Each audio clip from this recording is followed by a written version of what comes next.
Madame, Monsieur, bonsoir. Ces dernières semaines, on assiste à une recrudescence des cas d'infection à Covid-19.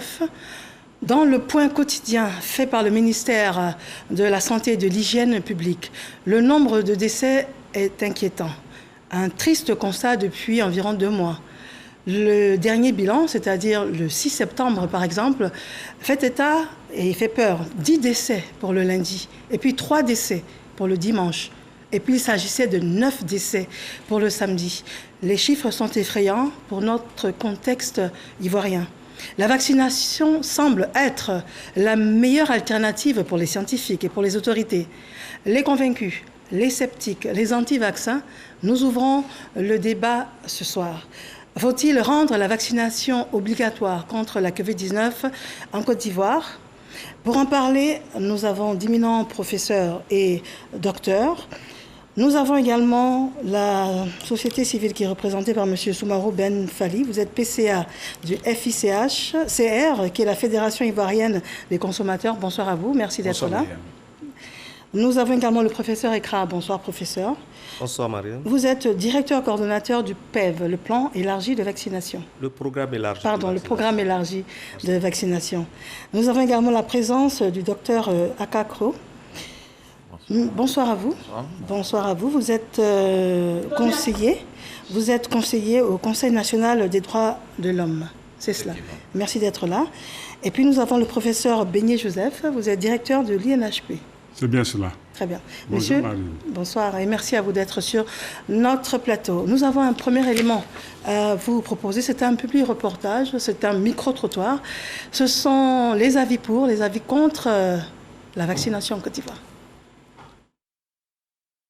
Le pass sanitaire gagne du terrain. Il est en vigueur depuis un certain temps en Autriche, au Danemark et depuis quelques mois en France et en Italie. Le laissez-passer pour un retour à la vie normale, appelé pass, passeport ou certificat sanitaire, ce document papier ou numérique doit garantir que son porteur ne va pas propager le virus SARS-CoV-2, responsable de l'épidémie de Covid-19. Il authentifie pour cela 3 types d'informations, une preuve de vaccination complète ou bien la preuve d'une guérison ou enfin un test récent négatif de moins de 72 heures. Le pass sanitaire est entré en vigueur le 1er juillet dans l'Union européenne. Il permet aux voyageurs de passer les frontières de 33 pays du vieux continent. Toutefois, les règles varient selon les destinations et les pays d'origine. En dépit de nombreux efforts consentis par les différents gouvernements européens pour protéger leur population, nombreux parmi ces populations, c'est celles qui ont manifesté contre le pass sanitaire, qui pourtant fait partie de la stratégie de déconfinement de nombreux gouvernements à travers le monde. Vu les risques encourus et les recommandations associées à ces nouveaux variants du virus de la Covid-19 actuelle qui sévit à travers le monde et qui existe dans le pays voisin, la Guinée, la Côte d'Ivoire invite tous les citoyens vivant sur son sol à se faire vacciner. Très bien, alors c'est un élément que nous souhaitions vous proposer en fin d'émission. Le premier élément que nous souhaitions pour cette émission, c'était un micro-trottoir. Et ce micro-trottoir, c'était de demander l'avis des Ivoiriens s'ils sont pour ou contre la vaccination. Alors le temps que la régie puisse nous positionner l'élément, nous allons discuter avec nos différents invités. Alors, nous allons parler de l'état des lieux. Alors parlons du nombre de cas de Covid. Et je m'adresse au professeur Ekra. Bien, le nombre de cas, c'est la situation épidémiologique que vous demandez. Il y a plus de environ 50 000 cas qui sont enregistrés sur l'ensemble de la Côte d'Ivoire.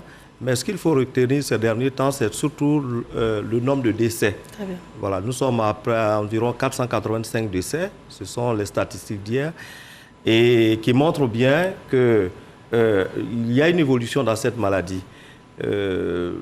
Il faut reconnaître que cette maladie a connu 3 phases. Une première phase où nous avons connu un pic au mois de juillet de l'année dernière. Ensuite, il y avait une rémission de cette épidémie avec une résurgence des cas aussi en fin d'année avec les fêtes de fin d'année. Donc, nous avons pu avoir un pic aux alentours du mois de février, donc démarré au mois de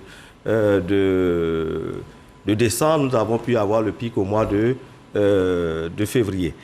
et avec une rémission. Et ces 2 premières phases étaient caractérisées par des cas, mais qui étaient relativement moins nombreux et il y avait très peu de décès. On pouvait faire 1 ou 2 semaines sans décès. Et malheureusement, ces dernières semaines, nous avons une résurgence du nombre de cas avec une augmentation nette du nombre de cas avec des décès. Vous avez dû le dire pour le lundi passé, nous avons eu 10 décès, ce qui est énorme pour notre pays. Cela veut dire que nous sommes rentrés dans une 3e phase et c'est là où on parle des vagues. Je parle des premières vagues, 2e vague et nous sommes dans une 3e vague en ce qui concerne la Côte d'Ivoire avec une situation quand même assez alarmante. Très bien. Alors, le micro-trottoir étant positionné, nous avons choisi de demander l'avis des Ivoiriens là-dessus. C'est un élément de Naoumen Koussou et de Guedro Achille. Le vaccin du Covid, c'est d'abord une bonne chose parce que, bon, nous sommes tous en danger face à cette maladie-là. Donc, s'il y a un vaccin pour nous protéger face à ça, je crois que ce serait l'idéal. Je demande à tout le monde de se faire vacciner pour rapport à la maladie qu'on appelle Corona, parce que c'est très dangereux. Il y a des amis, des collègues qui sont vaccinés. Moi, je dois faire mon vaccin ces temps-ci. Je dirais que c'est une bonne chose. Parce que j'ai des proches qui se sont déjà fait vacciner. Et je crois que je vais aussi me faire vacciner. Je dirais que je suis contre la vaccination des personnes. Voilà. Puisque en Côte d'Ivoire ici, d'abord, je veux savoir comment est-ce que cette pandémie est arrivée. Les Ivoiriens sont dans l'incompréhension totale. Parce qu'on ne sait pas, en fait, après avoir fini de se vacciner, quelles seront les retombées de cette vaccination. Voilà. Donc, au moins, je dis, je suis contre, puisque nous n'avons pas totalement une bonne information sur cette maladie. Voilà. Donc, automatiquement, je suis contre. Je suis pour la vaccination, parce que c'est à titre préventif. Vous voyez que la Covid tue actuellement. Donc, il est mieux de prévenir pour éviter vraiment le drame. Je viens de me faire vacciner. Je sensibilise les gens. Voilà.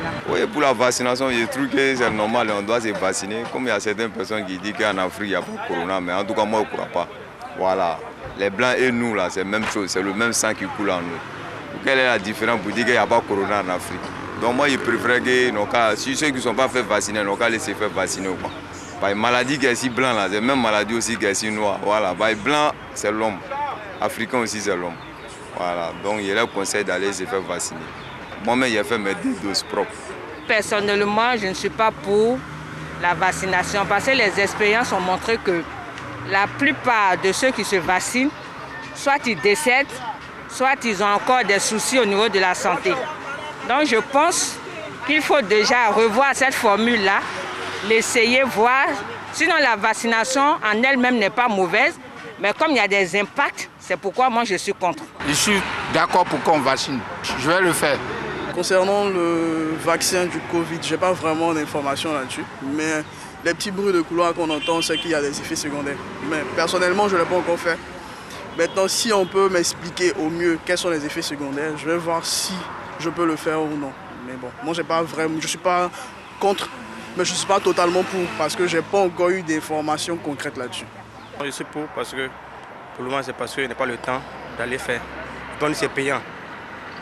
Donc, pour le moment, il n'y a pas d'argent pour aller faire ça là. Je suis pour parce que c'est un phénomène qui mine notre société. Voilà, ça fait peur. Hein. Donc, c'est normal que nous prenions des mesures de sécurité voilà, pour éviter que vraiment cette maladie-là vraiment terrasse la Côte d'Ivoire et la population ivoirienne. Ça fait peur parce que nous, on a vu un peu à la télévision comment ça terrassait les Blancs même. Alors déjà, on rectifie, on a pris les avis bruts, et là, on rectifie déjà, le vaccin n'est pas payant. Voilà. Déjà, là, on rectifie. Là, vraiment, il faudrait qu'on rectifie. Le vaccin, il est gratuit. Il est mis à la disposition de la population et c'est gratuit. Voilà. D'accord, et ça, c'est important. Hein. Il y a des personnes qui pensent que c'est payant. Le vaccin n'est pas payant, c'est gratuit. Il suffit juste de se rendre dans les différents centres. Différents centres de vaccination. Très bien. Combien de personnes vaccinées en Côte d'Ivoire aujourd'hui? Nous avons vacciné à peu près 1 500 000. En fait, 1 500 000 doses que nous avons administrées. 1 500 000 doses environ. Et il y a à peu près 1 168 000 personnes qui se sont vaccinées. Parce qu'il y a certaines personnes qui ont 2 doses. Et c'est pour ça que le nombre de doses est supérieur au nombre de personnes vaccinées. Tout à fait. Voilà. Très bien. Alors, dites-nous, est-ce qu'il y a aujourd'hui des décès liés au vaccin? Professeur Béni. Merci, Mariam. Je voudrais vous remercier de l'opportunité que vous nous donnez. Je pense que c'est vraiment important qu'on en parle parce que, vous voyez, tout à l'heure, l'élément nous a dit, le vaccin, c'est payant, alors que ce n'est pas du tout payant. Les gens sont réticents. On va revenir sur les statistiques tout à l'heure. Visiblement, cette troisième vague, on a constaté, elle est meurtrière. En un seul mois, le mois d'août, on a eu plus de 5000 cas et on a eu 112 décès. Vous l'avez dit, on a eu 10 décès avant-hier, on a eu 11 décès le 24 et il ne se passe pas pratiquement un seul jour, il ne s'est pas passé un seul jour dans ce mois d'août sans qu'il y ait des décès. Donc, et on sait que le variant Delta, qui aujourd'hui fait des dégâts dans beaucoup de pays, sévit autour de nous. Donc, très probablement, nous avons le variant en Côte d'Ivoire. Parce que nous avons constaté qu'il y a de plus en plus de jeunes qui sont atteints et il y a de plus en plus de décès chez les personnes qui sont atteintes. Donc, le variant, il circule, peut-être pas à la même proportion que dans les autres pays, mais on a pratiquement la certitude que le variant Delta circule en Côte d'Ivoire. Très bien. On va y aller au pas de course. Dites-nous, le variant, quels sont les symptômes? C'est différent de la première version dont on a identifié les symptômes pour coronavirus. Ce qu'il faut savoir, c'est que le virus, il est caractérisé par le fait qu'il change d'état. On dit qu'il mute. Il change constamment d'état. Donc, en changeant d'état, il se modifie et il peut être résistant d'un moment à l'autre. Alors, le variant Delta, c'est pratiquement le même signe. Mais pour certaines personnes, c'est vraiment des formes qui se présentent frustes, des gens qui n'ont pratiquement pas de signes, qui peuvent faire la maladie. Et on en a trouvé de plus en plus. Les signes sont différents, ça peut être des formes frustes, mais dans tous les cas, les signes majeurs en général demeurent. Très bien. Alors, qui est prioritaire pour la vaccination? Bon, qui est prioritaire pour la vaccination? Je voulais déjà répondre à la suite de l'élément qu'on a eu. Je vous en prie. Vous avez vu qu'il y a, je dirais, 11 personnes qui ont parlé. Parmi les 11, il y a 8 qui sont pour la vaccination. Il y a une personne qui est contre la vaccination et il y a 2 qui sont indécises. Ça donne une idée. Mais bon, vous dites qui est prioritaire pour la vaccination? Alors, qui est prioritaire pour la vaccination? C'est les personnes qui sont vulnérables, c'est les personnes qui sont à risque. Vous vous souvenez, au tout début de cette vaccination, dans le mois de mars, nous avons 3 cibles importantes. Le personnel de santé, du fait de la pratique de sa profession, les forces de défense et de sécurité, du fait qu'elles sont en contact avec la population, et il y a les enseignants qui sont généralement en contact aussi avec les enfants. Nous avons commencé par vacciner ces personnes. Mais on s'est très vite rendu compte que ces personnes, avec les fake news qui sont passés par là, n'étaient pas très enclines à venir à la vaccination. Et vous avez vu qu'on est monté en puissance en ouvrant cette gamme cette cible-là aux personnes âgées. Et justement, les personnes âgées sont des personnes à risque. Les personnes qui ont plus de 60 ans sont des personnes à risque. Elles sont davantage à risque lorsqu'elles présentent aussi des comorbidités, c'est-à-dire des maladies en plus de la Covid, l'hypertension, le diabète, l'asthme et puis les maladies cardiovasculaires. Donc voilà autant de personnes qui sont à risque. Mais après, il y a le reste de la cible. Mais il faut savoir que la vaccination est adressée à tout le monde. Très bien. Alors, c'est relativement récent. À un moment donné, on avait vraiment le sentiment qu'il y avait des personnes prioritaires. Mais rapidement, ça s'est élargi. Oui, ça s'est élargi parce qu'on s'est rendu compte que, vous voyez, avec les variants, aujourd'hui, on a de plus en plus de jeunes qui meurent. Donc, et ces jeunes-là, ils ont l'âge de la vaccination. Et on s'est dit, pourquoi ils ne se vaccineraient pas? Il faut absolument qu'ils se vaccinent parce que l'objectif, c'est qu'on puisse atteindre une certaine couverture vaccinale, qu'on ait une proportion, un taux de couverture de 70% qui permettra de vacciner, de protéger la population entière. C'est ça, c'est pour ça que c'est vrai qu'il faut aller vers les personnes cibles et je pense que ces personnes-là, compte tenu toujours d'être des cibles, il faut absolument que ces personnes qui sont âgées, ces personnes qui sont porteuses de maladies, soient vraiment celles qu'on recrute le plus. C'est pourquoi on va aller dans les quartiers, aller rechercher ces personnes-là, parce qu'elles sont plus vulnérables. Et c'est elles qui décèdent le plus. Très bien. Alors, docteur Akakro, vous êtes conseiller des droits de l'homme. Oui. Alors, dites-nous, droits de l'homme, vaccination, on n'en est pas encore au point de parler de la vaccination obligatoire ou pas, mais déjà le fait qu'il y ait eu à un moment donné restriction ou choix, est-ce que ça a heurté un peu la sensibilité en ce qui concerne les droits de l'homme? Bien, en matière de droits de l'homme, le Conseil national a une mission de promotion, de défense et de protection vis-à-vis de la population en ce qui concerne les droits.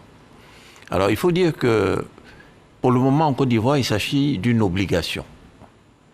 Mais c'est une obligation qui est modérée, d'autant plus que c'est une obligation qui ne fait pas appel à la coercition.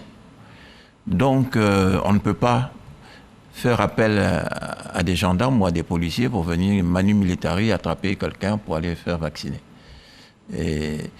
Mais c'est une recommandation de vaccination afin qu'on puisse élargir l'immunité collective de la population en Côte d'Ivoire. Voilà ce que je puis dire pour le moment. Donc,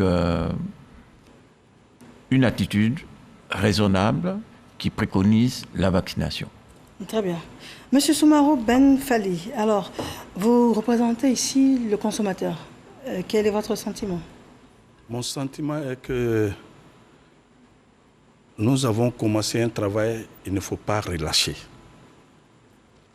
À savoir la campagne de sensibilisation, la campagne pour essayer de démentir un peu des vidéomans ou bien ceux qui sont en Europe, qui prennent les téléphones pour appeler des parents à Abidjan, en Côte d'Ivoire, pour dire si tu fais la vaccination, tu ne vas plus faire enfant. Si tu fais la vaccination pendant que le téléphone se colle à l'oreille, qu'ils arrêtent d'affoler le consommateur, la population ivoirienne. Il y a une pandémie qui est là. Les autorités ont pris des mesures. Et ce que chacun d'entre nous doit faire dans le déroulement, pendant qu'on vaccine, s'il y a des effets secondaires, que ces effets secondaires soient vulgarisés. Et qu'au niveau du ministère de la Santé, qu'on puisse dire à la population, attention, celui qui a telle ou telle maladie, il faut le déclarer avant de se faire vacciner. En ce qui me concerne personnellement, nous avons organisé une campagne de vaccination à Djamé, avec l'appui de la mairie, le ministère de la Santé. En 2 semaines, nous avons fait vacciner 6 000 personnes. Il n'y a pas d'opposition au vaccin en Côte d'Ivoire. Il n'y a pas d'opposition. Il n'y a pas d'opposition. Et aujourd'hui, vous allez partout où des camions mobiles sont installés, les gens sont là pour se faire vacciner. Mais seulement, vous savez, quand on est en train de manger de l'arachide et que vous prenez un grain qui est pourri, ça peut contaminer tout ce qui est dans la bouche. Alors qu'en réalité, ce n'est pas toute l'arachide qui est dans la bouche qui a problème. Donc, je me joins à vous aujourd'hui pour que le consommateur puisse savoir beaucoup de choses.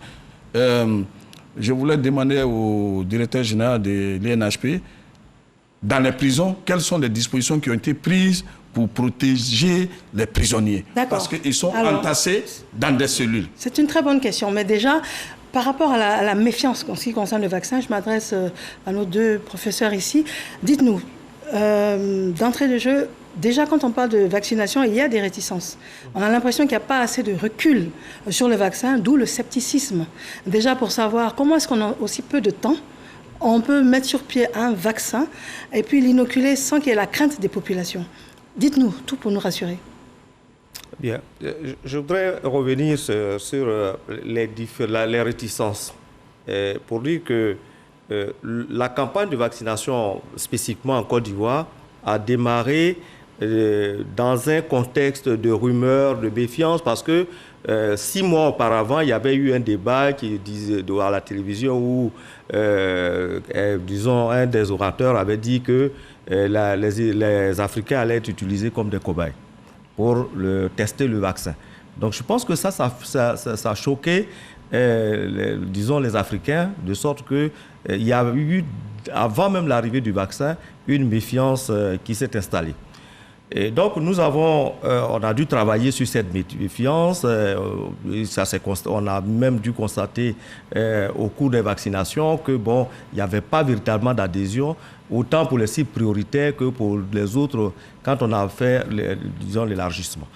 Et donc, nous sommes arrivés au mois d'avril où, véritablement, un dispositif de sensibilisation s'est mis en place avec l'engagement de tout le monde, notamment les consommateurs, les artistes, tout le monde s'y est mis. Et je pense que tout cela a permis de briser cette méfiance par rapport à la vaccination. Aujourd'hui, la méfiance, elle existe peut-être. Elle existe, je ne peux pas dire qu'elle n'existe pas du tout. On l'a vu dans le débat, il y a des gens qui disent qu'ils ne sont pas bien informés. Ça, il y a un travail à faire pour continuer à sensibiliser les gens. Et donc, on pense qu'on a brisé quand même ce mur de glace et qu'aujourd'hui, on est dans une dynamique où tout le monde comprend la nécessité de la vaccination. Maintenant, est-ce que les vaccins, pourquoi on a pu vacciner, on a pu trouver des vaccins aussitôt? Aussitôt, oui. Je dis, mais lorsque vous avez un péril, est-ce que vous allez attendre 10 ans pour chercher un vaccin pour pouvoir protéger la population? Quand on sait que pour les maladies infectieuses, on finit toujours par arriver à la vaccination parce que c'est elle qui protège le mieux. On a eu toutes les mesures qu'on a prises, notamment les masques. Aujourd'hui, très peu de gens portent les masques. Mais il faut donc protéger la population par les vaccins. Mais les vaccins les plus connus, la fièvre typhoïde, la fièvre jaune et tout, il y a quand même eu un certain temps pour mettre au point le vaccin. Mais c'est ça qui est intéressant, c'est-à-dire qu'on a eu un cumul de connaissances sur la manipulation des gènes, des virus, des parasites, au point où ce passé nous a, disons, ce cumul d'expériences a servi immédiatement à la production de vaccins. N'oublions pas que le virus, le coronavirus n'est pas trop loin des virus de la grippe et que chaque année, lorsqu'il y a une saison de grippe qui passe, on fabrique un nouveau vaccin pour le variant qui arrive. Parce que le professeur Beignet l'a dit, la tendance des virus même, c'est de muter. Donc, on fabrique un nouveau vaccin. Donc, fabriquer un vaccin en 6 mois, 8 mois ou 1 an, c'est aujourd'hui à la portée des scientifiques. Et c'est ce qui a été fait. Il y a la manipulation qui se fait en laboratoire, mais ce qui pose problème en général, c'est les études cliniques. C'est-à-dire que quand on passe à le travail qui a été fait en laboratoire, il faut maintenant l'administrer à des hommes. En général, quand il s'agit d'un seul laboratoire qui travaille, qu'il faut un grand nombre, il a du mal à le faire. Or, dans ce cas précis, les scientifiques se sont mis ensemble. Donc, il y a des consortiums qui se sont mis ensemble, de sorte que pour faire les tests, on a pu faire ce qu'on appelle les études multicentriques. C'est-à-dire dans plusieurs endroits, on a sélectionné des individus qui ont accepté donc de rentrer dans les études, de sorte qu'on a pu tester l'efficacité des vaccins. Par exemple, le vaccin contre AstraZeneca, il y a plus de 20 000 personnes qui ont participé à l'étude et qui a permis donc de montrer l'efficacité de ce vaccin. Et ça a été fait pour tous les autres vaccins. On va revenir sur le choix des vaccins, mais dites-moi, professeur Beignet, il y a quand même eu des cas de décès liés au vaccin. On a entendu parler de AVC également, on a entendu parler de thrombose. Ce sont des réalités, ce genre d'effets dramatiques. Je pense que concernant les vaccins, il y a beaucoup de choses qui sont dites. Le représentant des consommateurs l'a dit tout à l'heure. Je ne sais pas pourquoi il y a autant de polémiques sur ces vaccins. Je pense que ça s'explique par le fait que les réseaux sociaux sont vraiment passés par là. On a entendu du tout et on a vu vraiment du tout. Alors, pourquoi est-ce qu'on s'acharne sur ces vaccins? On s'acharne simplement sur ces vaccins parce que, bon, les gens, ils se disent qu'ils n'ont pas suffisamment de recul, mais il faut savoir que les vaccins, ces vaccins qui sont actuellement fabriqués, on a eu à en parler depuis 2003, depuis 2012, avec le SARS, souvenez-vous, avec le MERS-CoV, souvenez-vous, mais qui sont aussi des coronavirus. Donc, comme le professeur Ekra l'a dit, on avait déjà commencé à travailler sur ces vaccins. Donc, le coronavirus n'est pas un virus nouveau. C'est un mutant, simplement. Ce n'est pas du tout un virus nouveau. c'est un nouveau virus, mais de la famille de coronavirus. Donc, ce n'est pas la première fois qu'on découvre le coronavirus. Donc, on a eu ce travail. D'où l'expérience sur les vaccins, voilà. qui sert aujourd'hui. Oui, bien sûr. Voilà. Donc, il y avait ce travail-là qui avait commencé. Ensuite, c'est une maladie planétaire. Donc, tous les scientifiques au niveau mondial se sont mobilisés et on y a mis beaucoup de sous. Maintenant, c'est ce qui explique que ces vaccins soient là, qu'ils soient efficaces et sûrs. Et il faut vraiment rassurer la population qu'avec ça, c'est vraiment la porte de sortie. On a essayé pendant 1 an avec les mesures barrières. Mais aujourd'hui, on a une arme que j'appellerais une arme qui est vraiment efficace. Mais les mesures barrières ont fait leur effet quand même. Oui, ils continuent de faire leur effet. Bien sûr, mais c'est bien observé. Le vaccin en plus, c'est un plus. Quand on ajoute le vaccin, ça permet de consolider davantage cette lutte-là. C'est en cela que je trouve que c'est vraiment important. Maintenant, pour en revenir à votre question, c'était les thromboses, les effets secondaires et AVC. Il n'y a pas d'effet secondaire. Il n'y a pas un seul vaccin qui n'a pas d'effet secondaire. Même les médicaments que nous prenons tous les jours ont des effets secondaires. Mais dans le cas de ces vaccins, c'est vrai, on a parlé de thrombose par rapport à AstraZeneca. Mais quand vous avez un seul cas de thrombose pour des millions de vaccinés, mais ça ne représente rien du tout. Quand vous avez un seul cas de choc anaphylactique par rapport au vaccin Pfizer sur des millions de personnes, ça ne représente rien du tout. Le professeur Ekra l'a dit tout à l'heure, depuis le 1er mars, nous avons vacciné, on a administré près de 1 500 000 doses de vaccins. Mais figurez-vous qu'on n'a pas eu un seul décès. On a eu des effets secondaires, mais c'est des effets minimes. Mais c'est des effets qu'on voit avec tous les autres vaccins. Mais il n'y a pas d'effet secondaire qui a entraîné un seul décès. Donc, je pense que c'est le lieu de rassurer la population de ce que la vaccination constitue vraiment une arme importante qu'il faut utiliser à fond. Très bien, alors je me dois de vous poser la question suivante. Il y a plusieurs vaccins disponibles en Côte d'Ivoire. On a AstraZeneca, on a Pfizer, on a Moderna, on a Johnson & Johnson qui est arrivé ces jours-ci récemment, je pense, la semaine dernière, qui s'administre même en une seule dose. Alors comment est-ce qu'on y voit clair et pourquoi est-ce qu'on n'a pas le choix? On devrait peut-être avoir le choix. Pourquoi est-ce que c'est imposé en fonction peut-être des métiers? Souvent c'est imposé parce qu'on a lu dans la presse que Johnson & Johnson, ça va être spécifiquement pour les enseignants, le corps médical. Est-ce que c'est vrai? Bien. En fait, il y a 4 vaccins qui sont déjà rentrés en Côte d'Ivoire. Nous avons d'abord AstraZeneca, que nous avons on a dû recevoir les premières doses, près de 500 000 doses que nous avons déjà fini d'administrer. Ensuite, Pfizer, nous avons Sinopharm et Johnson & Johnson qui vient d'arriver. Voilà, donc en fait, la stratégie de vaccination que nous avons n'est pas une stratégie qui est basée sur le type de vaccin. Voilà. Nous avons une crise sanitaire. Nous savons que c'est le vaccin qui va nous permettre de sortir de cette situation. Et nous avons enfin des vaccins qui sont efficaces.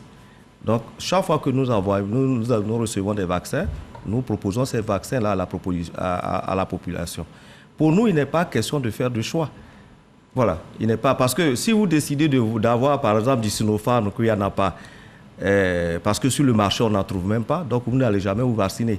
Donc la question n'est pas de faire un choix de vaccin, mais plutôt de faire le choix de la vaccination, d'accepter d'aller se faire vacciner. Et lorsque vous arrivez sur un site de vaccination, celui que vous trouvez, c'est ce vaccin que vous allez, qu'on appelle, utiliser. Celui de Johnson, peut-être que je reviens au Johnson, c'est juste une annonce qui a été faite pour permettre à ce que les enseignants, tu dois aller rapidement pour les enseignements bientôt, qu'on puisse les vacciner avant qu'ils ne puissent rejoindre leur site, leur lieu de travail. C'est pour cela que cela a été dit. Mais ce n'est pas que... Il y a plus de 180 000 personnels enseignants en Côte d'Ivoire. Nous n'avons reçu que 100 000 doses de Johnson, donc ça ne peut même pas couvrir tous les enseignants. Ce n'est pas une stratégie basée sur le type de vaccin, mais c'est plutôt vacciner avec le vaccin que nous avons. Celui-là, ça a été dit parce que il fallait on voulait organiser une campagne de vaccination avec les enseignants, par exemple, qui sont sur Abidjan, qui veulent rentrer à l'intérieur du pays, de faire la seule dose, puisque c'est une seule dose, et qu'ils puissent rentrer et commencer à travailler, puisque la rentrée, c'est bientôt. D'accord. Voilà. Monsieur Benfali, dites-moi, alors en tant que représentant des consommateurs, on entend, on lit, on s'informe, on a une sensibilité, une préférence. Est-ce que vous ne trouvez pas normal qu'on puisse être rassuré sur le vaccin qu'on choisit? Effectivement, si nous sommes sur ces plateaux aujourd'hui, c'est parce que la majorité de la population est sous-informée, parce qu'il y a trop de commentaires, tout le monde se dit spécialiste, mais en réalité aussi, on ne s'adresse pas aux spécialistes pour en savoir. Et comme nous avons cette chance aujourd'hui d'avoir 2 grands spécialistes, nous avons été chargés par le consommateur de poser des préoccupations et qui attendent des réponses. J'ai posé déjà une première question que... On y revient tout à l'heure. On n'a pas oublié. Maintenant, deuxièmement, moi, Soumaoro, je suis allé faire ma première dose. C'est Zenica qu'on m'a administré. On m'a donné un délai de 3 mois. Oui. Maintenant, les 3 mois sont arrivés. Est-ce que je peux faire un autre vaccin ou bien je dois attendre que la Côte d'Ivoire ait encore Zenica pour faire 2e dose? Deuxièmement. Et puis, les effets secondaires. C'est vrai, le docteur l'a dit, ils ne sont pas nombreux, mais j'ai été saisi ce soir par quelques-uns à cause des effets secondaires qui ont été hospitalisés dans une grande clinique de la place et qui ont énormément dépensé. Je voulais savoir quelles sont les dispositions que les services de la santé ont prises pour que les cas des effets secondaires puissent être transférés dans les hôpitaux publics plutôt que dans des cliniques qui coûtent très cher. D'accord. Alors, lorsqu'on fait une première dose d'un vaccin, peut-on faire la 2e dose d'un autre vaccin? Pour le moment, la recommandation dans notre dispositif de vaccination, lorsque vous avez fait AstraZeneca, vous continuez avec AstraZeneca. Lorsque vous avez fait Pfizer, vous faites Pfizer. Vous avez fait Sinopharm, vous faites Sinopharm. Johnson, heureusement, c'est une seule dose. Voilà ce qu'on appelle le dispositif qui est mis en place. On était dans... Bon, disons, dans cette stratégie-là, il faut que vous ayez les vaccins, disons, un approvisionnement régulier en vaccins. Malheureusement, par exemple, pour le Sinopharm, non, pas le Sinopharm, l'AstraZeneca, nous avons près de 700 000 personnes qui attendent pour avoir leur 2e dose et les vaccins tardent à arriver parce qu'on n'en trouve pas sur le marché. L'État a les moyens pour payer les vaccins, mais malheureusement, il n'y a aucun fournisseur qui arrive à nous fournir donc ce vaccin. Donc nous sommes en train d'examiner, disons, la possibilité de voir si on peut faire des associations. C'est-à-dire quand vous avez commencé à AstraZeneca, par exemple, compléter avec le Pfizer. Mais en fait, la vaccination n'est pas si simple. Voilà. Et on est obligé de nous entourer de précautions. Parce que pour que une telle décision soit prise, il faut que nous ayons des éléments d'orientation par des études, par exemple scientifiques, qui nous disent que ces associations-là sont possibles. Donc nous avons confié ce travail au comité des experts. Il y a un comité des experts en Côte d'Ivoire qui travaille sur les stratégies vaccinales. Donc le ministère a confié ce travail à cette équipe et qui très rapidement va nous éclairer sur la stratégie à adopter. C'est vrai que ça a été fait ailleurs, mais ici en Côte d'Ivoire, nous voulons avoir l'avis de nos comités des experts sur la vaccination pour pouvoir prendre cette décision. Donc voici un peu ce que je peux dire de ce Faliko. Je vais compléter. Oui. J'ai fait mes 2 doses.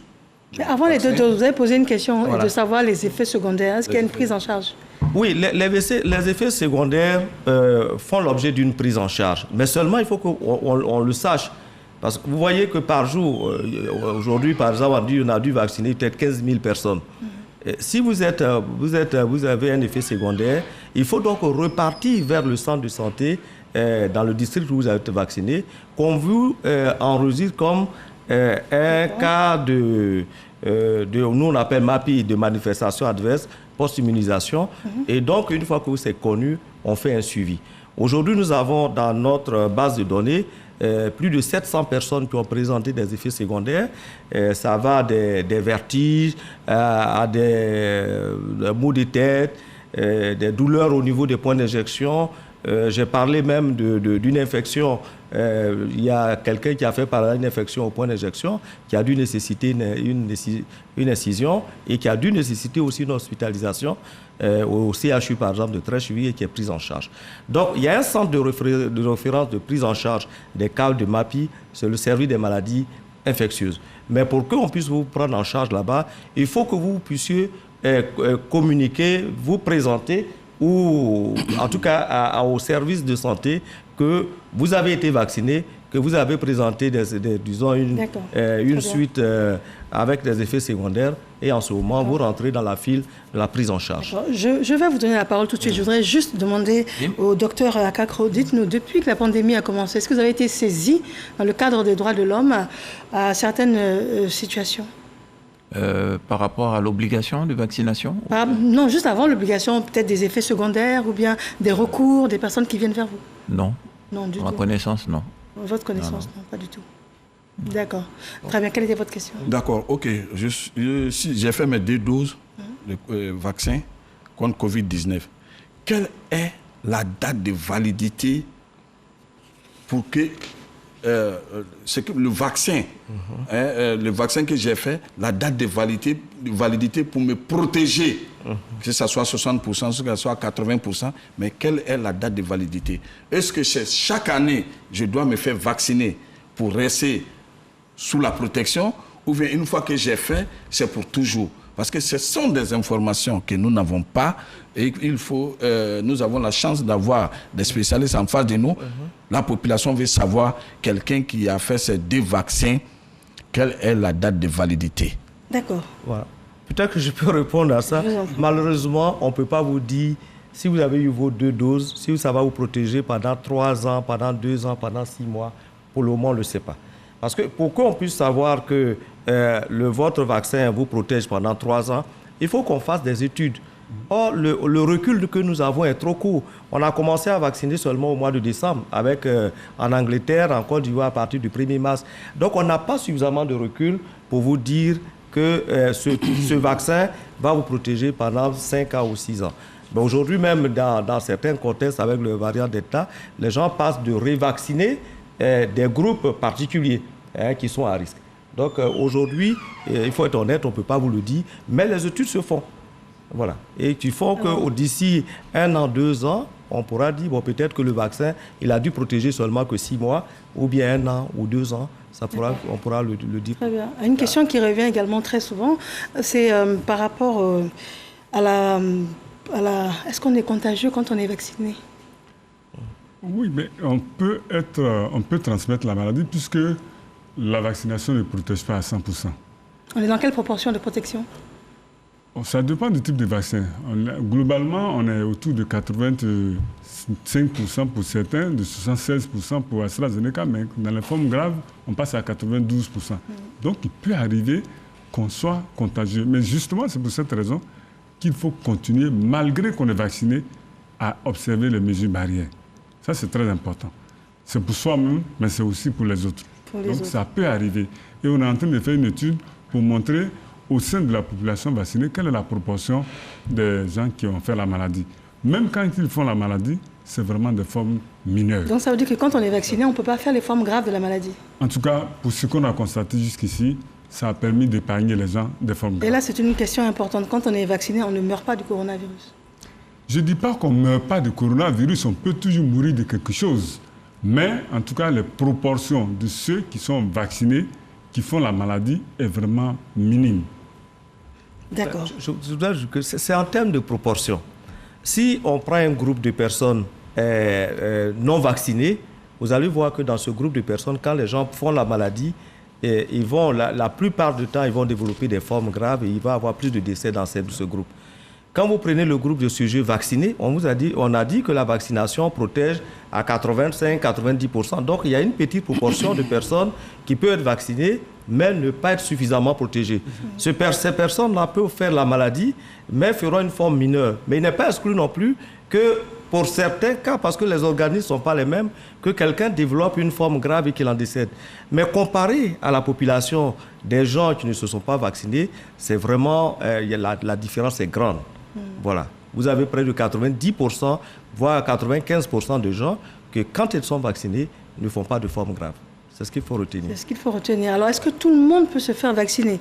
Parce qu'on a également réalisé qu'il y a beaucoup de comorbidités. Et puis, est-ce que vous prenez des précautions avant de vacciner les personnes? Bon, d'ailleurs, quand on a commencé la vaccination, ceux qui ont des pathologies graves, diabète, hypertension, obésité et autres, ce sont les personnes qui étaient les personnes prioritaires. Voilà. Le dispositif qui est mis en place est le même pour tout le monde.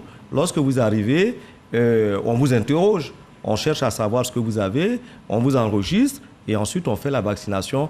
On vous met en observation pendant 15 minutes et lorsque tout se passe bien, vous rentrez chez vous. Voilà. Donc, mais par exemple, si vous êtes diabétique, il ne faudrait pas que vous soyez en train de faire un coma diabétique pour qu'on puisse vous vacciner. Il faut quand même que vous soyez...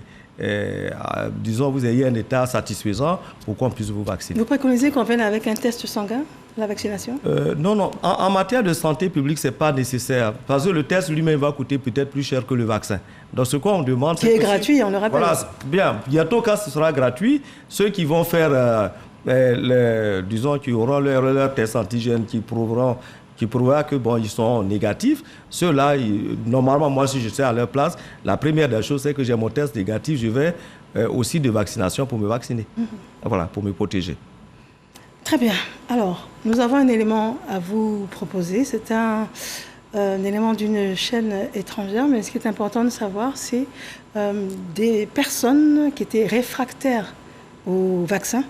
Et ces personnes l'ont vraiment appris à leurs dépens. On se retrouve juste après. Sesto, 60 ans, est resté hospitalisé ici, dans ce service de réanimation du CHU de Nîmes. Et là, vous vous sentez mieux, quoi.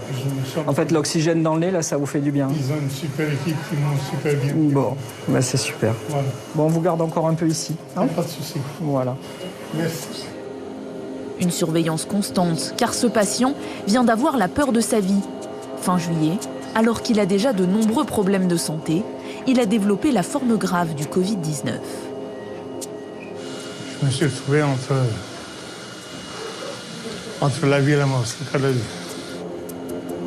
Rapidement, Sesto est pris en charge et comme 99% des malades Covid admis ici, il n'était pas vacciné.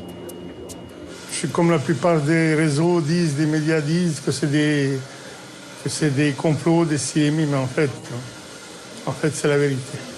Et j'étais même contre tout ce qui était vaccination comme ça, mais j'ai fait volte-face, en fait. Sesto a eu de la chance, mais pour d'autres en revanche, l'issue est fatale. A Las Vegas family is mourning the loss of a father this morning. Michael Friedy, 39 ans, père de 5 enfants à Las Vegas, est lui décédé en août dernier du coronavirus. We just wanted to wait a year from when it came out, like when it started to be available to people, like just to watch and see what people's reactions were to it. Une attente et des regrets a posteriori. Michael was unvaccinated. One of the final texts he sent to his fiancée Jessica read, "I should have gotten the damn vaccine." Des anti-vaccins repentis, des attentistes, désormais acquis à la cause du vaccin comme Frédéric Bernardi, 53 ans, la voix encore éraillée après son intubation. Coucou, ça va? Ah, impec. Je t'attendais. Oui, j'arrive. Installé dans sa chambre, dans ce centre de rééducation, ce rescapé est en convalescence. Il sort d'1 mois d'hospitalisation, de 10 jours de coma et de soins intensifs. Je suis allé à la pesée. Oui, t'as perdu combien? Perdu 9 kilos. Ah! 9 kilos. Après, j'ai fait aussi le test de souffle. Oui. Et elle m'a dit que c'était nickel. Ah. Petit à petit, il récupère, car le Covid version variant Delta l'a terrassé. J'ai tellement eu peur que j'ai demandé à plusieurs reprises de mourir. J'ai ma femme qui a été plusieurs fois à l'église allumer des cierges parce qu'on lui a dit qu'il y avait une chance sur 2 que je m'en sorte. Lui non plus ne croyait pas au vaccin.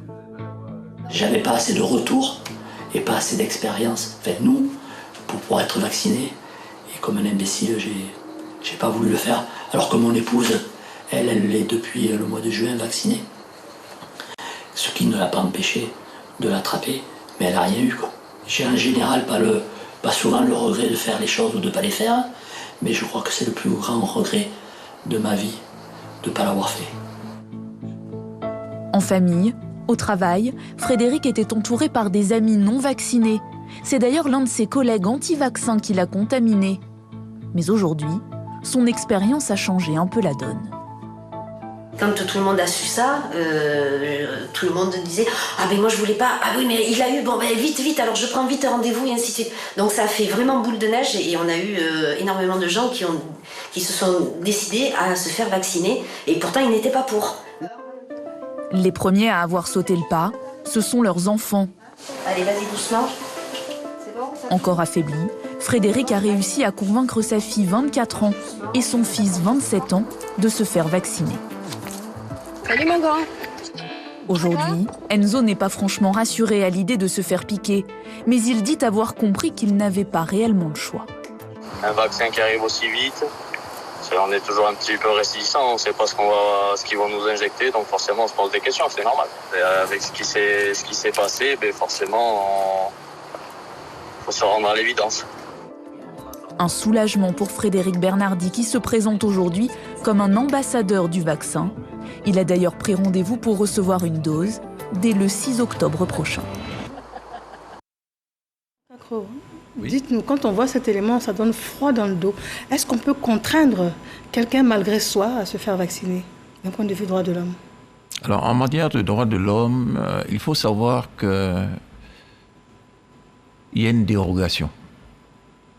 La dérogation en matière de droits de l'homme stipule que en cas de guerre, en cas de pandémie comme celle que nous vivons actuellement, l'État a les prérogatives pour préconiser une obligation de vaccination. Bon, comme je le disais tout à l'heure, c'est une obligation non coercitive. Mais cette obligation doit quand même respecter un certain nombre de principes. Le principe de respecter la vie, de ne pas faire de torture aux patients qui ne veulent pas se faire vacciner, et puis bien entendu ne pas faire de discrimination, tant sur le plan religieux, social et autres. Voilà les principes. Donc c'est comme si nous étions en guerre et qu'il y a une nécessité qui fait que l'État reconnaît que si on ne fait rien, nous ne serons plus dans une normalité de développement. D'accord. Voyez-vous, c'est ça là. Très bien. Mais dès l'instant où la personne reste réfractaire, elle s'enferme, elle reste chez elle. Quels sont ses recours pour vivre toujours en société? Il n'y en a pas? En restant chez soi, il n'y a plus de travail. Bon, il peut y avoir le télétravail, mais ce n'est pas la solution. Dans les entreprises notamment, il faut qu'il y ait quand même une cellule d'échange entre les responsables et les employés pour trouver une solution à ces personnes. On est obligé quand même de respecter le principe de vie privée et de famille. Donc, nous, ce qu'on préconise, c'est le dialogue. Dans une entreprise, il faut qu'il y ait un dialogue qui permette à ceux qui ne veulent pas se faire vacciner de respecter leur choix. Mais l'entrepreneur, le patron de l'entreprise peut prendre des dispositions pour lui demander de faire du télétravail à domicile. Si ce n'est pas si c'est pas possible, par exemple, dans un hôpital où il y a des soignants qui ne veulent pas se faire vacciner, on peut éventuellement leur faire savoir que certains privilèges, certaines primes leur seront refusées en fin d'année, par exemple, parce qu'ils sont susceptibles de porter atteinte à l'intégrité, à la santé de ceux qu'ils soignent, ou bien à Donc, c'est une question de dialogue. Je pense que dans le cadre d'une pandémie comme celle que nous vivons, il ne faut pas qu'il y ait le bâton et la carotte. On peut trouver des solutions. Parce que nous, ce que nous ne voulons pas, c'est de voir comme cela se fait en Europe, tous les samedis, des gens qui sont dans les rues avec des pancartes. Ça ne va pas nous apporter grand-chose. Nous, ce qu'on veut, c'est, puisque nous ne fabriquons pas les vaccins, c'est de faire en sorte que, progressivement, il y ait une immunité collective qui permette quand même de laisser cette pandémie-là derrière nous et d'avancer. Très bien. Oui. C'est l'occasion de rebondir. Quand on parle d'immunité collective, c'est estimé à combien de pourcents? Et puis, quand est-ce qu'on va y arriver en Côte d'Ivoire? L'immunité collective, c'est au moins 70% de la population. Donc, je pense que l'objectif du ministère de la Santé étant, d'ici la fin de l'année, de vacciner au moins 7 millions de personnes. Et nous pensons que progressivement, l'année prochaine, en début d'année, on pourra atteindre cette immunité. Si la cadence actuelle que nous avons s'améliore, parce qu'on espère pouvoir vacciner au moins 40 000 personnes par jour. Et à ce rythme-là, on pourra atteindre cette immunité. Mais je voulais revenir sur l'élément qui est passé. Très bien. J'y ai retenu 3 points importants. Le premier point, vous avez constaté, la personne qui est décédée, enfin la personne qui a fait la maladie, la première personne qui est décédée, en surpoids. En surpoids. Obésité, oui. Donc, personne à risque. Et nous recommandons fortement à ces personnes-là, et le docteur Akakrou l'a dit tout à l'heure, vraiment fortement ces personnes-là de se faire vacciner. Deuxième chose, on a vu aussi que la personne qui est décédée n'était pas vaccinée. Et ça se confirme chez nous, 100%, pratiquement 100% des sujets qui sont décédés ne sont pas vaccinés. Donc ça donne à réfléchir. Et je pense que c'est maintenant qu'il faut prendre sa décision. Et puis, troisième élément... Excusez-moi, avant votre troisième élément, il y a une question qui me vient à l'esprit. Oui. Le nombre de malheureux de décès qu'on a en Côte d'Ivoire, aucun d'entre eux n'a été vacciné. Oui. Aucun d'entre eux. Quasi-totalité.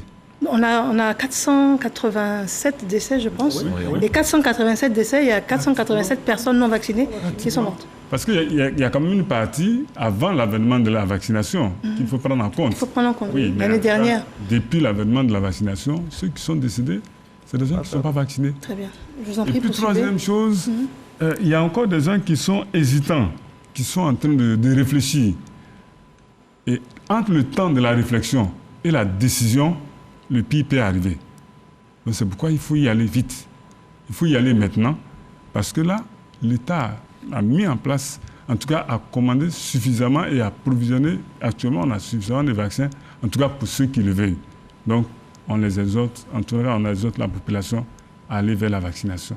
Très bien. Voilà les points sur lesquels Professeur Ekra, dites-nous, quel est le dispositif qui est mis en place en Côte d'Ivoire pour inciter à la vaccination, accueillir et traiter tous les cas? Bien, merci. Dans la vaccination, il y a 2 choses qu'il faut considérer. D'abord, l'offre de vaccination et aussi la demande de vaccination. En ce qui concerne l'offre de vaccination, nous avons des vaccins qui sont disponibles, notamment le vaccin Pfizer que nous avons qu'on appelle en quantité suffisante. Il y a des vaccins, notamment le vaccin AstraZeneca qui est en commande, qui devrait arriver incessamment. Nous avons le Johnson qui est là, donc il y a des vaccins qui arrivent. Aujourd'hui, on a à peu près 1 million de doses, voire 1,1 million de doses qui sont disponibles et qui peuvent donc être utilisées immédiatement si les gens se présentent. En matière d'offres de vaccination, il faut dire aussi que les sites se sont multipliés sur Abidjan. Depuis à peu près une dizaine de jours, nous avons près de 182 sites de vaccination sur la ville d'Abidjan, alors qu'avant, on n'avait qu'à peu près, je crois, 62 sites de vaccination. Donc, vous voyez qu'on a multiplié par 3 le nombre de sites de vaccination.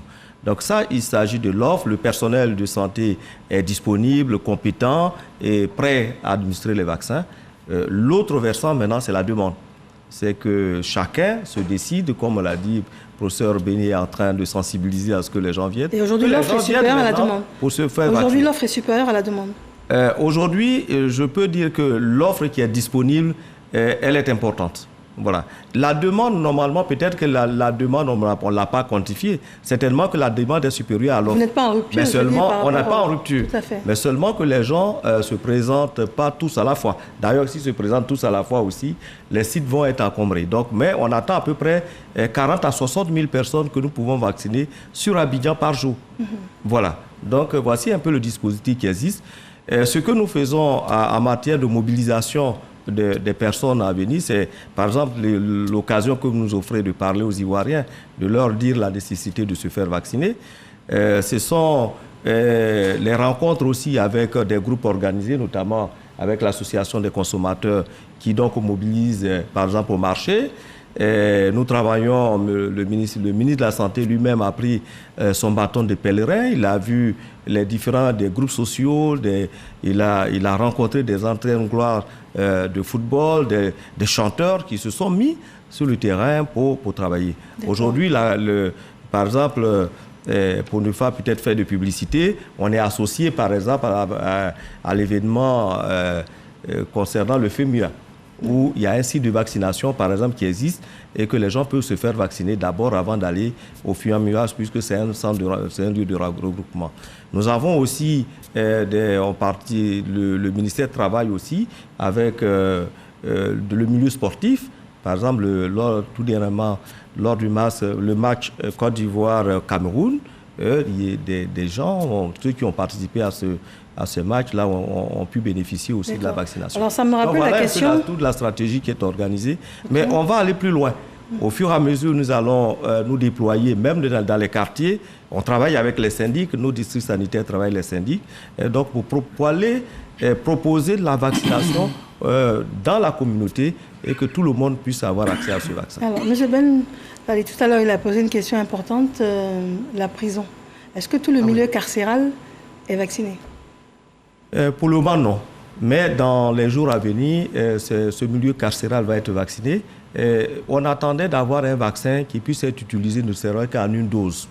Voilà. Et donc, voilà, c'est plus pratique puisque les gens rentrent, ils sortent. Donc, il faut leur donner la possibilité d'avoir une seule dose de vaccin qui puisse les protéger. Donc, ça, c'est fait. Et nous sommes en contact avec le ministère de la Justice pour que cette vaccination puisse se dérouler à Abidjan et aussi à l'intérieur du pays, dans toutes les prisons civiles. Alors, très bien. Monsieur Ben Fally, dites-nous, en tant qu'association de consommateurs, on a vu également qu'il y a des entreprises qui ont décidé de refuser l'accès au personnel parce qu'ils ont besoin d'être rassurés sur le fait qu'ils soient vaccinés. Qu'est-ce que vous en pensez? Oui, je suis tout à fait d'accord. Il y a même il y a eu un relâchement. Dans ces temps-ci, il y a des services privés. Vous ne pouvez pas avoir accès si vous n'avez pas porté votre masque, tant que vous n'avez pas lavé vos mains avec des savons liquides ou bien avec des gels, avant d'avoir accès. Et le nombre de personnes était limité à l'intérieur quand c'est la sorte d'autres groupes pour rentrer. Même il y a, au niveau de transport abidjanais, il y a un relâchement. Sinon, voilà une compagnie, lorsque vous n'avez pas votre masque, vous n'entrez pas dans le bus. D'accord, ça c'est pour le masque, les mesures barrières, mais et la vaccination en tant que telle? Non, la vaccination, je dis, ceux qui sont opposés, quand même, c'est quand même une minorité, parce que, le docteur l'a dit tout à l'heure, moi je tourne au niveau des camions mobiles. Les Abidjanais sont là, les Ivoiriens sont là pour se faire vacciner. Ils sont là pour se faire vacciner. Vous n'allez pas voir un seul point de vaccination pour dire il y a personne qui est là, que c'est les camions seulement qui est là. Donc, nous-mêmes, notre problème, comment avoir suffisamment de doses pour que ceux qui ont fait les premières doses puissent faire les deuxièmes doses, et comment avoir aussi des vaccins en une seule dose. Sinon, vraiment, les comptes, je n'ai pas dit que ça n'existe pas, mais ça ne pèse pas dans la balance parce que les Ivoiriens continuent de se faire vacciner. Mais ce qu'il faut aujourd'hui exiger, en plus des vaccins, c'est des mesures barrières. Parce que le docteur m'a dit tout à l'heure, grâce à lui, même quand on est vacciné, ça ne met pas fin aux mesures barrières. Mais vous, comment vous avez fait, par exemple, à Adjamé, pour rassurer les populations? Dans quelle proportion les populations voulaient se faire vacciner? Il y en a que vous avez convaincus après, ou bien comment ça s'est passé? À Adjamé, non. C'est une question de santé publique. Il faut utiliser un langage terre à terre. D'accord. Et vous savez, à Adjamé, on reçoit 3 millions de personnes par jour. Et la nuit tombée, nous sommes 400 000. Et 3 millions, c'est beaucoup. C'est pratiquement toute la Côte d'Ivoire, toute l'Afrique commence à Adjamé avant d'aller ailleurs. Donc, nous avons de manière terre à terre parlé à la population. Et donc, c'est le lieu pour moi de féliciter le maire de la commune d'Adjamé, qui est président des commerçants, qui nous a soutenus et qui nous a appuyés, convaincre les commerçants. Même aujourd'hui, vous allez devant la grande mosquée d'Adjamé, vous allez devant le forum, les camions sont là, ça ne chôme pas. Et on est en train même d'élargir avec les marchés gouraux. Donc, vraiment, je demande à la population d'aller se faire vacciner, de continuer de maintenir les mesures barrières pour ne pas être comme celui, un anti-vaccin qui allait contaminer des gens chez eux tranquillement. Et qui a le regret, celui qui a encore envie, qui regrette peut-être qu'il a le temps de se rattraper, mais celui qui est parti, son regret n'a aucun sens. Très bien. Alors, on parle de troisième vague. L'OMS est inquiète en ce qui concerne le continent africain. Troisième vague, c'est toujours un mort de trop quand il y a des morts.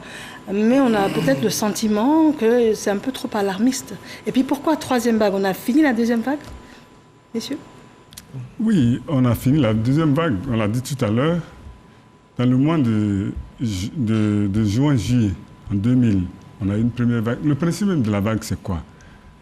Le nombre de cas augmente progressivement. On atteint le pic, c'est-à-dire on atteint le nombre le plus important. Et puis progressivement, ça décline. Et ça, c'est spécifique des maladies à transmission respiratoire. On a vu la transmission aérienne, que ce soit la grippe, que ce soit la Covid. C'est comme ça que ça a toujours évolué. Seulement, il faut faire en sorte que ces vagues soient de plus en plus espacées. Parce que dans le cas d'espèce, on a eu la dernière vague en mars, et on a eu cette vague-là qui a commencé pratiquement en fin juillet. Et bon, on ne sait pas quand elle va finir, et il y aura encore d'autres vagues. Il faut en faire en sorte que ces vagues soient espacées. Est-ce qu'on doit s'alarmer? Cette maladie a une évolution qui est imprévisible. C'est vrai, vous allez me dire qu'on a dit l'Afrique est relativement épargnée.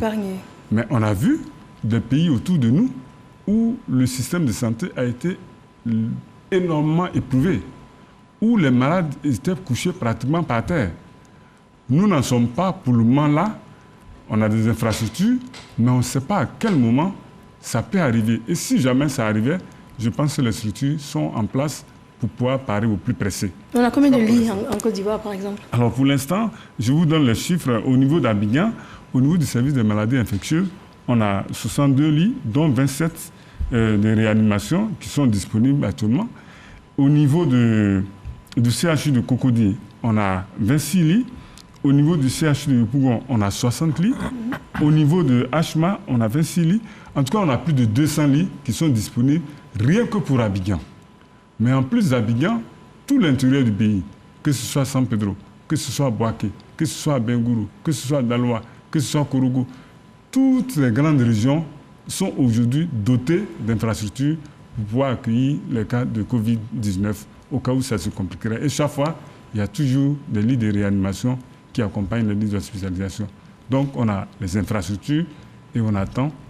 Si jamais ça arrivait, on pourrait parer au plus près. D'accord. Alors, malheureusement, le Sénégal, qui n'est pas très loin, est beaucoup plus touché que la Côte d'Ivoire. Comment ça peut s'expliquer? Ça s'explique par des événements. Vous avez vu, tout à l'heure, on a dit, les événements de fin d'année, par exemple, en Côte d'Ivoire, les vacances, même actuellement, la vague qu'on vit, c'est l'effet des vacances, avec les événements festifs, avec les mariages, avec les baptêmes, avec les funérailles, je précise, tout ce qui est rassemblement constitue à favoriser l'explosion.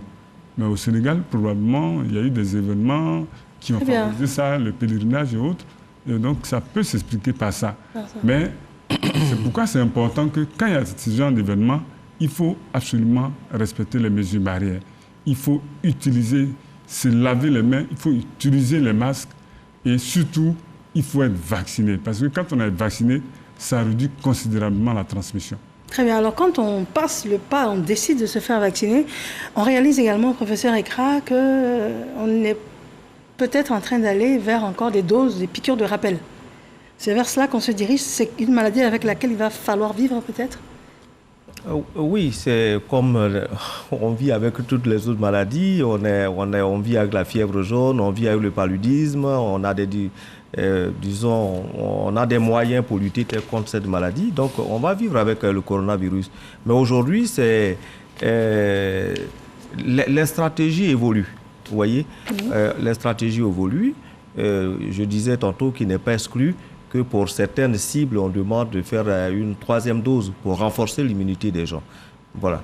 Donc, mais ce qu'il faut savoir, c'est que les moyens existent quand même pour faire face à cette maladie. C'est une maladie à transmission aérienne. Donc, lorsqu'on est proche de la personne et que la personne tousse ou éternue, on peut être contaminé. Et comme la grippe, ça peut se diffuser très vite. Heureusement, nous avons les masques, on ne cessera jamais de répéter, le port du masque, le lavage régulier des mains, le respect de la distanciation, notamment au plus d'1 mètre entre les gens, ce sont des éléments donc, qui peuvent nous permettre de faire face à cette maladie. Donc c'est sûr que le combat continue, on n'est pas au bout de cette maladie, puisque au fur et à mesure, il y a des variants qui arrivent, des variants peuvent être moins virulents, mais d'autres aussi peuvent arriver et puis être beaucoup plus virulents que ce que nous connaissons aujourd'hui. Donc il faut être vigilant et adapter les stratégies de lutte au fur et à mesure qu'on a une meilleure connaissance donc, de la maladie. Très bien. Alors, docteur Akakro, dites-nous, quand on parle de passe sanitaire, est-ce qu'on n'est pas en train de restreindre la liberté de tout un chacun? Oui, le pass sanitaire, le professeur a précisé un peu quels sont les 3 éléments qui constituent le pass sanitaire. Il y a d'abord le fait que vous ayez fait un PCR qui est négatif. Deuxième fait, vous avez été vacciné, documenté. Et puis le 3e point, c'est, professeur, concernant le pass, là. Vous avez fait la maladie. Vous avez fait la maladie et bon, vous avez des anticorps. Ouais. Donc, c'est pour vous dire que pour ceux qui veulent voyager, il faut se rendre compte que désormais, la plupart des pays de l'hémisphère nord demanderont ce pass sanitaire. Et même avant de prendre l'avion, certaines compagnies ici vont vous exiger des éléments d'appréciation concernant cette pandémie afin que vous n'ayez pas contaminé d'autres personnes, ne serait-ce que dans l'avion. Donc, le pass sanitaire, si ça doit être une nécessité, il faut l'accepter. Et d'ailleurs, certains pays l'ont accepté. Nous, ici, nous n'avons pas encore parlé de pass sanitaire, mais les Ivoiriens qui vont à l'étranger acceptent le pass sanitaire. On n'a pas encore les éléments électroniques, le QR code. Certains l'ont déjà. Mais c'est quelque chose qui va se faire inéluctablement vers le pass sanitaire, notamment lorsqu'on veut voyager. Et même dans certaines entreprises, dans certains commerces éventuellement, mais tout dépend un peu des responsables de la vaccination qui sont avec nous aujourd'hui, avec bien entendu le gouvernement, puisqu'il y a un conseil de santé en ce qui concerne la pandémie. Ce sont nos responsables qui quotidiennement apprécient l'évolution des choses et qui, à un moment donné, diront « nous devons franchir l'étape, nous devons envisager le pass sanitaire ». Voilà un peu. Très bien. Vous voulez intervenir? Oui, je vous en prie, après vous allez intervenir. Oui, on revient un peu à la question de l'obligation de vaccination. En fait, en matière d'urgence de santé publique, docteur Aka l'a dit, l'État peut prendre la décision de rendre obligatoire, disons, une stratégie. Ça peut être un traitement, ça peut être une vaccination en matière d'urgence de santé publique. Comme l'État peut même réquisitionner aussi le personnel médical pour aller poser des actes précis. Voilà. Mais dans le cadre précis de la vaccination, vous ne pouvez rendre obligatoire que si vous avez tous les vaccins. Voilà. Donc, c'est ça. Quand vous regardez bien même la question des passes sanitaires, il n'en était pas question au début de la vaccination dans les pays européens. Parce que le vaccin n'était même pas disponible sur le marché. Voilà. Donc, au fur et à mesure que l'approvisionnement est suffisant et que les vaccins sont disponibles pour l'ensemble de la population, il y a des dispositions qui sont prises. Et c'est pour ça que ils sont arrivés au pack sanitaire pour inciter, en fait, le pack, c'est juste pour...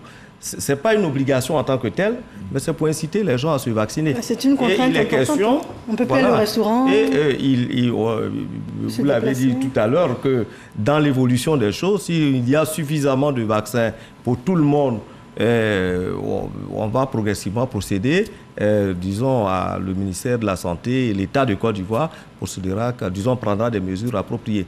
Si il s'avère qu'il y a des groupes vraiment qui sont réticents. Mais pour le moment, je pense que la sensibilisation déjà porte ses fruits. Voilà, la sensibilisation porte ses fruits. L'élément que vous avez présenté montre bien, c'est un petit sondage qui montre bien que très peu de gens sont contre le vaccin. Ils ont besoin d'être bien informés sur les effets secondaires et c'est pour ça qu'on les rassure aujourd'hui pour leur dire que les effets secondaires là existent pour les vaccins, pour les médicaments et pour ces vaccins précis, il y a des effets secondaires. Mais pour le cas de Côte d'Ivoire, pour la Côte d'Ivoire, Dieu merci, jusqu'à présent, il n'y a eu aucun décès. Il y a eu quelques effets secondaires mais qui ont pu être maîtrisés. Nous allons vous proposer dans quelques instants notre dernier élément sur justement la situation du pass sanitaire dans le monde. Le temps de laisser intervenir M. Ben Souma. Ok, c'était juste pour que, vous savez, les professeurs ils ont des termes techniques que la majorité ne maîtrise pas. Parce que l'apparition des passes sanitaires, il faut qu'on nous explique. Ça, parce qu'il y a des mesures barrières. Maintenant, on parle de passes sanitaires. Ça veut dire quoi exactement? Expliquer dans un langage facile pour que la population puisse comprendre. Alors, c'est bien noté, juste après l'élément que nous avons à vous proposer actuellement. Le pass sanitaire gagne du terrain. Il est en vigueur depuis un certain temps en Autriche, au Danemark et depuis quelques mois en France et en Italie. Le laissez-passer pour un retour à la vie normale, appelé pass, passeport ou certificat sanitaire, ce document papier ou numérique doit garantir que son porteur ne va pas propager le virus SARS-CoV-2, responsable de l'épidémie de Covid-19.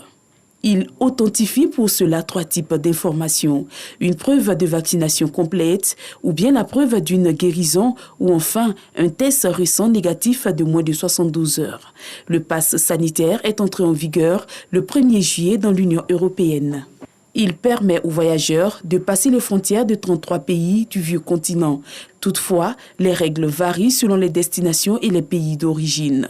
En dépit de nombreux efforts consentis par les différents gouvernements européens pour protéger leur population, nombreux parmi ces populations, c'est celles qui ont manifesté contre le pass sanitaire, qui pourtant fait partie de la stratégie de déconfinement de nombreux gouvernements à travers le monde. Vu les risques encourus et les recommandations associées à ces nouveaux variants du virus de la Covid-19 actuelle qui sévit à travers le monde et qui existe dans le pays voisin, la Guinée, la Côte d'Ivoire invite tous les citoyens vivant sur son sol à se faire vacciner. Alors c'est une invitation, le pass sanitaire également. Monsieur Soumaro a posé la question clairement. Alors dites-nous, en langage terre à terre ici entre nous, c'est quoi? Et comment ça s'adapte? Ça va s'adapter ici. Professeur Beignet. Alors, le pass sanitaire, c'est juste un papier qu'on vous remet parce que vous êtes vacciné. Ça vous donne la preuve de la vaccination. Par exemple, vous êtes vacciné. Deuxième élément, c'est également si vous avez fait la maladie, la preuve que vous êtes guéri de la maladie. Et dans le cas d'espèce, on a dit, si vous devez faire la vaccination, il faut attendre 6 mois. Dans notre cas ici. Le troisième élément, c'est que vous devez faire un prélèvement au niveau des narines, ce qu'on appelle le test Covid. Si c'est négatif, qu'il soit valable pour 72 heures. C'est-à-dire que quand vous avez ce papier, vous pouvez rentrer partout. Si vous voulez aller dans un bar, vous pouvez rentrer. Si vous voulez aller au cinéma, vous pouvez rentrer. Si vous voulez voyager, vous pouvez voyager tranquillement. C'est tout simplement ça. C'est ça le pass sanitaire. Donc, dans les pays européens, en tout cas, ça s'explique. Pour le moment, nos autorités sont en train de réfléchir. Si la décision s'impose, ce sera pris. Mais pour l'instant, en tout cas, déjà quand vous voyagez, ici, on vous exige la vaccination. On vous exige que vous soyez prélevé et que vous ayez un résultat négatif. Dans les 72 heures, en 3 jours, vous allez en France, vous n'avez pas de problème. C'est ça le pass sanitaire. Très bien. Alors, entre nous, ici aussi, ça veut dire qu'on arrive à cette situation-là pour aller au supermarché, prendre les transports en commun. On y va, on y arrive également. Dans la sous-région également, c'est en projet? C'est un projet, mais pour le moment, ce n'est pas encore utilisé. C'est pas encore utilisé. Et vous voyez que l'État a décidé de progresser, d'aller par palier. Le professeur Ekra l'a dit tout à l'heure, actuellement, on sensibilise. Mais si jamais la situation s'aggrave, peut-être qu'on sera amené à dire que pour aller dans un supermarché, comme dans les pays européens, il faut avoir le pass sanitaire. C'est-à-dire qu'il faut que vous soyez testé, il faut que vous soyez vacciné. Et ça peut s'imposer à nous. C'est pour ça, justement, on demande à la population, c'est mieux de se faire vacciner maintenant pour éviter qu'on arrive à ces mesures-là qui vont être contraignantes. Mais les personnes, par exemple, les 30%, parce qu'on a dit que l'immunité collective, on est vers 70%. Oui. Alors, et les 30% qui ne seront pas vaccinés, c'est ce que ça veut dire? Ces personnes-là vont être marginalisées?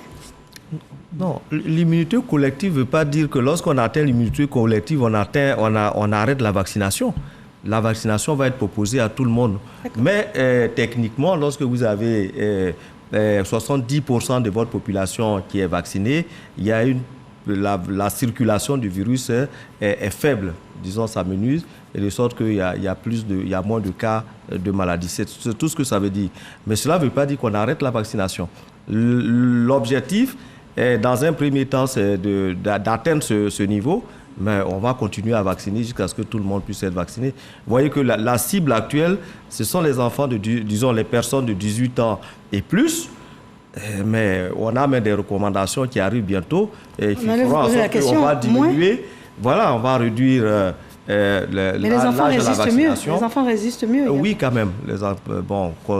Avec les données épidémiologiques, on voit qu'il y a très peu d'enfants qui font la Covid. Peut-être qu'ils en font puisqu'on ne teste pas nécessairement tous ces enfants-là, mais on voit bien que dans les formes graves, c'est plutôt les personnes les plus âgées.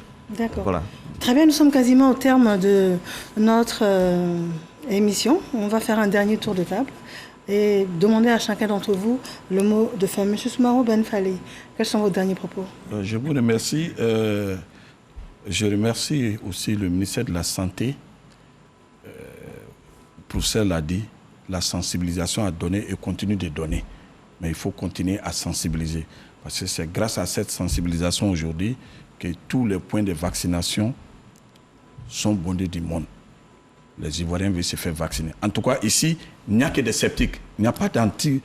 Ici, en Côte d'Ivoire, il n'y a pas quelqu'un qui est contre le vaccin. Il n'y a que des sceptiques qui veulent être rassurés. Et pour cela, je demande à monsieur le ministre de la Santé de faire cette communication pour que les Ivoiriens puissent voir tous les ministres vaccinés, médiatisés. Ceux qui l'ont été, qui viennent présenter leurs cartes. Ainsi de suite. Et cela va rassurer la population. Parce que quand on se retrouve au grain, dans les maquis, il y en a qui disent mais les ministres là-même, ils ne font pas, et puis les gens veulent qu'on fasse vaccination. Et il y en a même qui disent ah non, les ministres là, on dit bon, les bons vaccins, il faut aller en France, il faut aller payer cher. Il ne faut pas laisser de place aux rumeurs. Je demande à l'ensemble des membres du gouvernement de se faire vacciner publiquement, c'est-à-dire médiatiser, pour rassurer la population. Et vous allez voir, le nombre de sceptiques va diminuer. Monsieur Soumaro, vous avez dit quelque chose d'important. Les gens disent qu'il faut aller en Europe pour avoir les bons vaccins. Mais il y a une réalité également que vous allez peut-être nous expliquer. Comment ça se fait que le vaccin AstraZeneca, à un moment donné, il n'était pas reconnu dans l'espace européen, et pourtant ce sont des vaccins qui nous ont été administrés ici en Afrique par le programme COVAX. Je voudrais vous rassurer déjà que ce vaccin il est reconnu maintenant dans l'espace de l'Union européenne. Depuis quand? ça fait plus de 2 mois que voilà, c'est... Mais le problème a existé. Non, le problème a existé simplement parce que, comme tout produit, tout médicament comme vaccin, pour qu'il soit utilisé dans un pays, il faut l'enregistrer. Et comme le vaccin AstraZeneca qui était fabriqué en Inde par Serum Institute of India n'était pas enregistré sur l'espace de l'Union européenne, c'était une question simplement administrative qui fait que on a dit à un moment donné que le vaccin n'était pas reconnu. Mais c'était administratif, c'est pas par rapport à la qualité du vaccin. Donc aujourd'hui, ce vaccin-là, pour tous ceux qui l'ont fait et qui l'ont dans leur carnet, ils voyagent tranquillement avec en Europe. Très bien. Vos derniers propos? Bien, c'est d'inviter les quelques personnes qui n'ont pas encore pris la décision d'aller à la vaccination, d'y aller. Il y a plus de 500 000 doses qui ont été administrées disons en Côte d'Ivoire. Dans le monde, on a plus de milliards de doses qui sont aujourd'hui administrées. Et les bons vaccins, je voudrais vous rassurer que tous les bons vaccins sont en Côte d'Ivoire. Ceux que j'ai cités sont des bons vaccins, ils sont tous efficaces. Et ces vaccins donnent très peu d'effets secondaires. Et il y a suffisamment de sites de vaccination sur la ville d'Abidjan parce que la stratégie, c'est d'abord de nous concentrer sur Abidjan, puisque 95% des cas se trouvent à Abidjan. L'intérieur n'est pas oublié, puisque de temps en temps, on y envoie des vaccins. Donc, c'est encore une fois inviter tout le monde à adhérer à la vaccination et d'aller dans les centres pour se faire vacciner. Je vous remercie. Les vaccins existent. Très bien. Docteur Akakro, quels sont vos derniers propos? Je serai très bref. Je voudrais rebondir sur ce qu'a dit M. Soumaoro. Il faut que l'exemple de nos autorités fasse aussi un impact. Et je voudrais demander à la population, surtout ceux qui sont encore sceptiques, de se libérer des réseaux sociaux et d'aller vaillamment vers la vaccination. Merci de l'opportunité que vous nous avez offerte. Très bien. Professeur Beignet, vos derniers propos?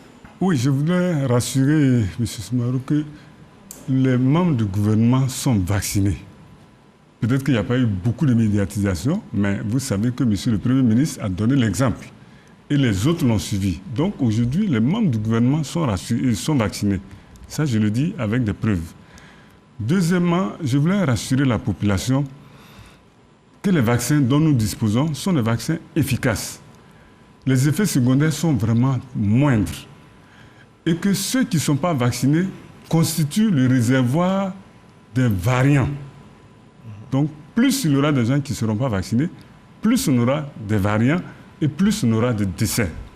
Donc, pour sortir de cette situation, la seule arme, la seule porte de sortie, c'est la vaccination. Bien sûr, couplée aux mesures barrières. C'est à ce seul prix-là qu'on pourra sortir de cette situation que nous traînons depuis plus d'1 an. Très bien. Je vous remercie infiniment. Nous sommes à la fin de notre émission. Alors, si la vaccination contre la maladie de Covid-19 n'est pas encore obligatoire, la stratégie vaccinale et la contagiosité du virus et de ses variants nous y invitent fortement à ce que la vaccination soit en cours. Alors, les vaccinations pourraient être rendues obligatoires en cas de mesures sanitaires d'urgence. Et je pense qu'on y arrive. Quoi qu'il en soit, comprenons que c'est le pouvoir exécutif qui en a l'autorité, la capacité, mais nous devions être fortement inspirés en voyant ce qui se passe déjà à travers le monde. Merci à vous d'avoir été là. Bonsoir, et je suis vaccinée. C'est vrai. Je suis vacciné.